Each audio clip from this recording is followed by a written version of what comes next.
Për shkakun kemi zbuluar një fond të cilën OKI-ja e ka nxjerrë jashtë prej 2 milion euro dhe i cili ka shku për punë të tilla. Tash e kemi rastin skandaloz ku paret edhe të shërbimit ton, po edhe informacionet e BIA-s të shërbimit të inteligjencës serbisë vinë drejt në Kosovë dhe publikohen medias jo më serbe, shqiptare.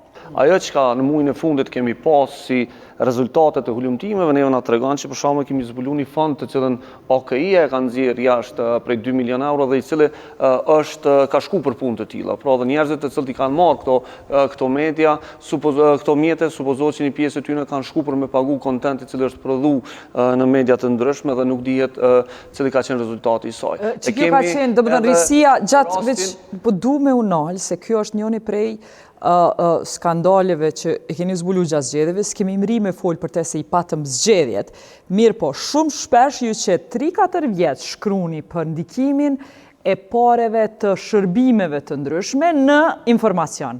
Njerëz nuk e kanë marrë seriozisht që atë ose të teori derisa ju keni dalë në fund me rezultat që paret tash e kemi rastin skandaloz ku paret edhe të shërbimit ton, po edhe informacionet e BIA-s të shërbimit të inteligjencës serbisë vinë drejt në Kosovë dhe publikohen medias jo më serbe, shqiptare. Realisht këto e kemi konstatuar qysh në raportin e parë, që narrativa e cila prodhohet në Serbi vjen dhe shpërndahet në mediat e Kosovës pa u editu, pa pas redaktim.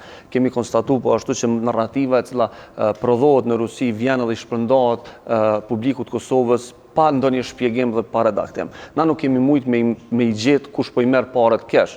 Mirë po e kemi konstatuar që fenomeni po ndodh. Tash hetimet e prokurisë kanë mri me konstatuar në një rast qysh paret prej BIA-s, BIN, Mitrovic, jepen të personat, këto janë ende në nivel të dyshimeve. Mirë po rastin neve na tregon. Dalin, që kjo është skandaloze është që dalin portale shqiptare. Dalin portale shqiptare, e ka konstatuar dhe hetimi, po e kemi konstatuar dhe na me raportet e kalume që dezinformata, qysh prodhohet, qysh gatuhet, vjen edhe rish publikohet në gjuhën shqipe.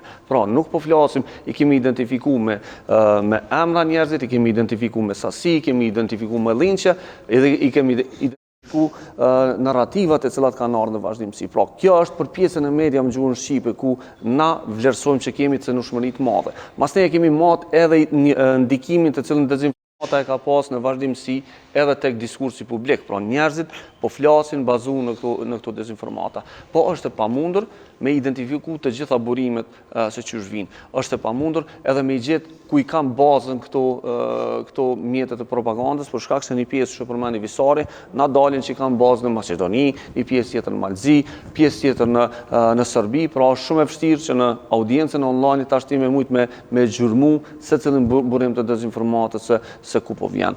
Po, çka është shumë e rëndësi, është që sërish na po vazhdojmë me konstatu që kemi interferim, ndërhyrje të skajshme të e përdor dezinformatën në vendin tonë. Pra, është, kisha me thonë, shumë në nivel më të lartë se sa në vendet e tjera të Bashkimit Evropian, ku ata e dinë që e kanë një armik, që është Rusia e cila i sulmon me dezinformata. Mirë po në anën tjetër, në Kosovë, fenomeni dezinformatës i prek gjitha porët e jetës.